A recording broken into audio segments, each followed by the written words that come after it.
Have you ever placed your rosary beside your pillow at night and felt something shift in the room around you? Have you woken in the darkness with a sudden peace you could not explain, as though invisible hands had been keeping watch over your sleep? Perhaps you thought it was imagination. Perhaps you told yourself it meant nothing. But something deep within you whispers otherwise, and that whisper has led you here.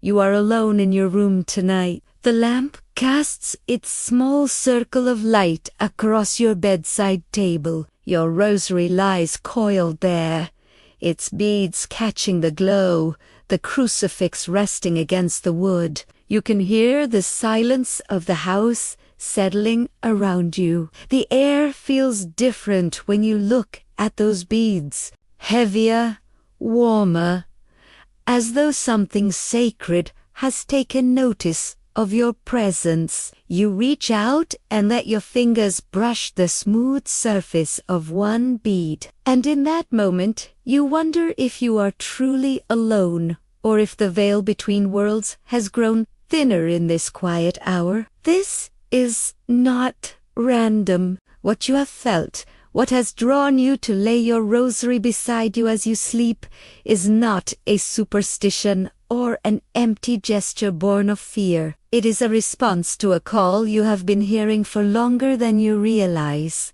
The confusion you have carried, the nights you have lain awake wondering if God sees you, if heaven knows your name, if your prayers vanish into an uncaring void. All of this is being answered, not with thunder, not with visions that blind, but with the steady, patient invitation to enter into a mystery that has been waiting for you since before you were born. You are being drawn into a practice that the saints knew, that the mystics cherished, that the angels themselves attend with reverence. Saint Seraphina stood before the throne of God and spoke of those who keep the rosary near them in their hours of vulnerability. She said, "The soul that invites Mary's intercession into the night invites a legion of guardians to stand watch." Her words were recorded by those who witnessed her final hours,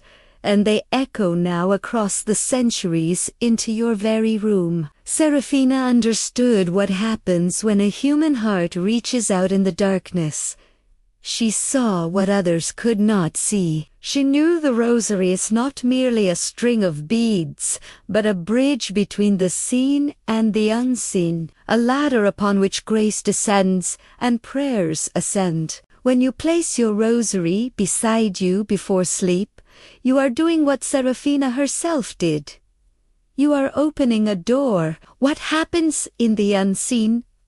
When you lay your rosary down, the moment your fingers release those beads onto the cloth or wood beside your bed, a signal goes out into the spiritual realm. The angels who are assigned to guard your soul take notice. They draw nearer. The Blessed Mother, whose mysteries are woven into every bead, turns her gaze toward you with the tenderness of a mother watching her child sleep. The saints who have walked this path before you, who know the weight of night and the terror of darkness, they lean in closer to the veil that separates their world from yours. Grace begins to move. It does not move like water filling a cup. It moves like light penetrating shadow, like warmth melting ice, like a presence settling into the room and rearranging the atmosphere around you. Your soul, which carries the weight of the day, the burdens of your choices, the scars of your sorrows, becomes the focus of heaven's attention. And while your body rests, while your conscious mind releases its grip on control, your soul remains awake. It prays without words. It listens without ears. It reaches toward God with a longing that is too deep for language. And the rosary beside you becomes the anchor that keeps you tethered to that divine conversation.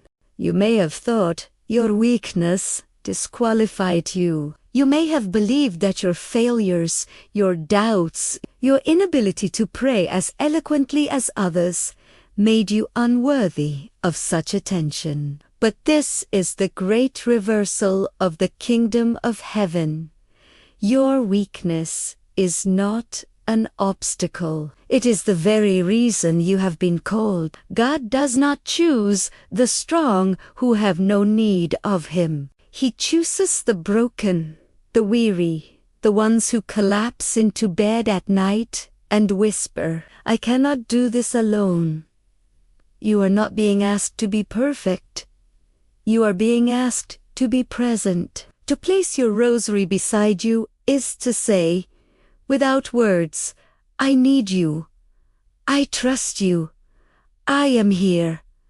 And that is enough. That has always been enough. The saints were not superhumans untouched by fear or pain. They were men and women who learned to let their vulnerability become the place where God could work most powerfully. You are walking in their footsteps now. You are joining a communion that stretches back through time, a family of souls who chose to invite heaven into their most defenseless hours. Are you beginning to see how different this is from the way the world teaches you to live? The world tells you to be independent, self-sufficient, to solve your own problems and stand on your own feet. But the spiritual life whispers the opposite. It tells you that your greatest strength is found in surrender, that your deepest safety lies in acknowledging your need for protection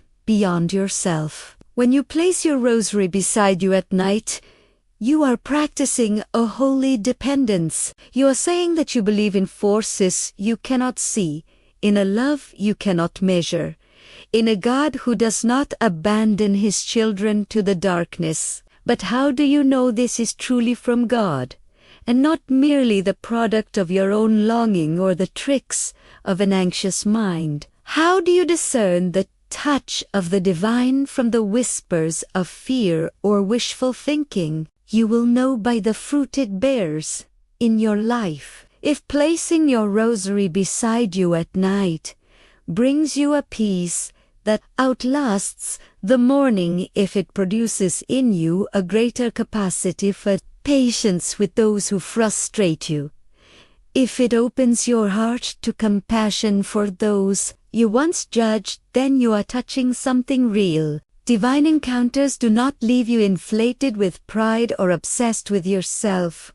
They make you gentler, more humble, more aware of your need for mercy, and therefore more willing to extend mercy to others. They do not fill you with anxiety about whether you are doing it right or with fear that you will lose. God is favor.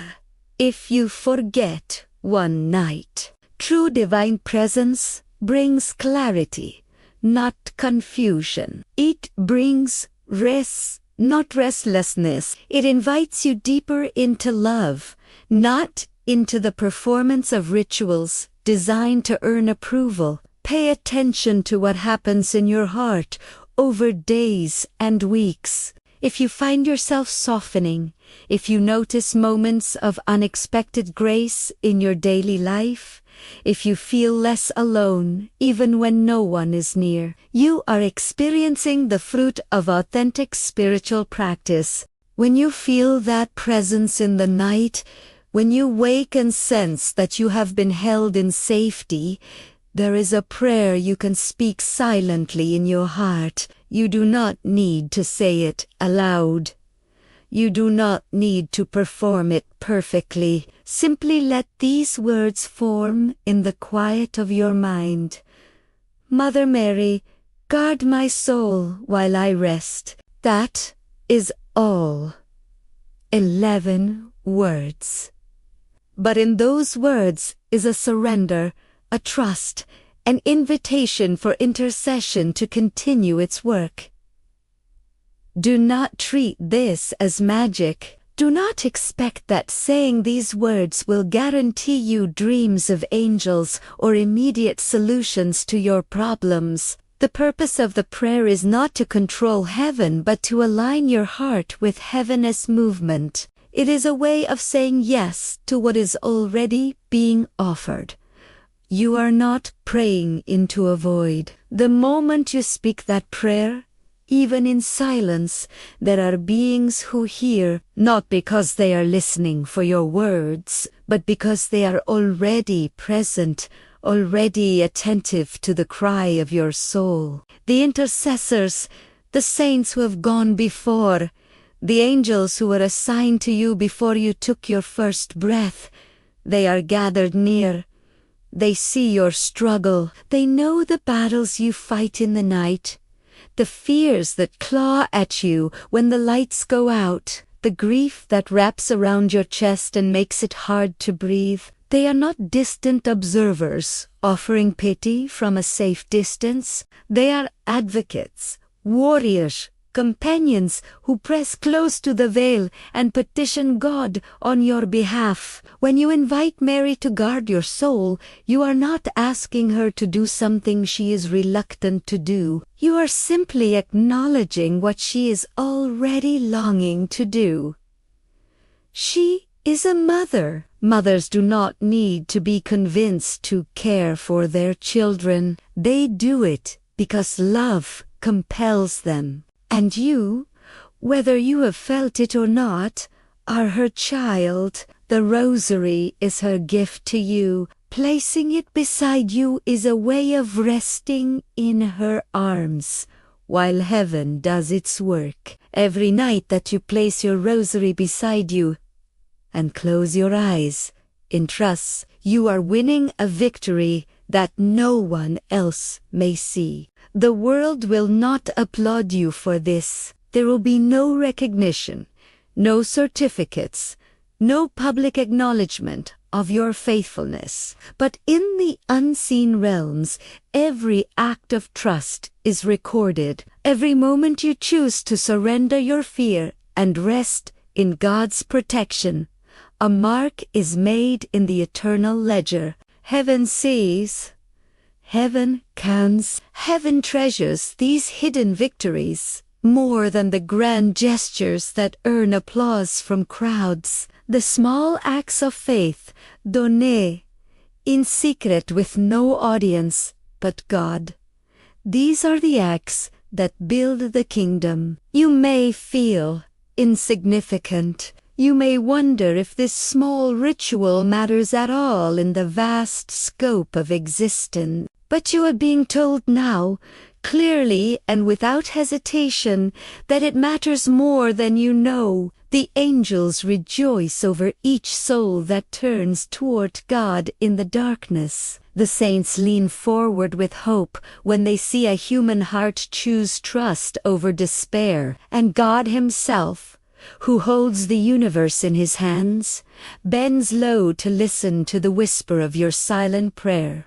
The sign you have been experiencing, the shift in the room when you place your Rosary down, the inexplicable peace that settles over you in the night, this is not an end in itself. It is a doorway, a threshold, an invitation to step into a deeper communion with the divine than you have known before. God is not content to meet you only in the comfortable, well-lit hours of your life.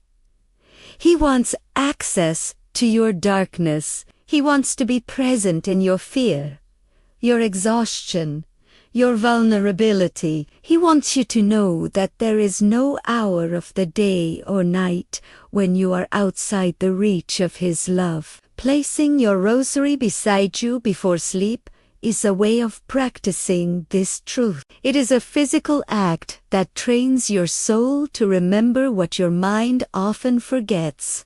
You are not alone. You have never been alone. Even in your most isolated moments, when the silence feels suffocating and the night stretches endlessly before you, there are hands holding you, voices speaking, blessings over you, a love surrounding you that will not let you go. Are you beginning to feel the weight of this? Are you starting to understand that what seemed like a simple gesture is actually an act of profound spiritual significance? You are not playing at religion. You are not engaging in empty ritual. You are stepping into a stream of grace that has flowed through the centuries, that has carried countless souls through their darkest nights.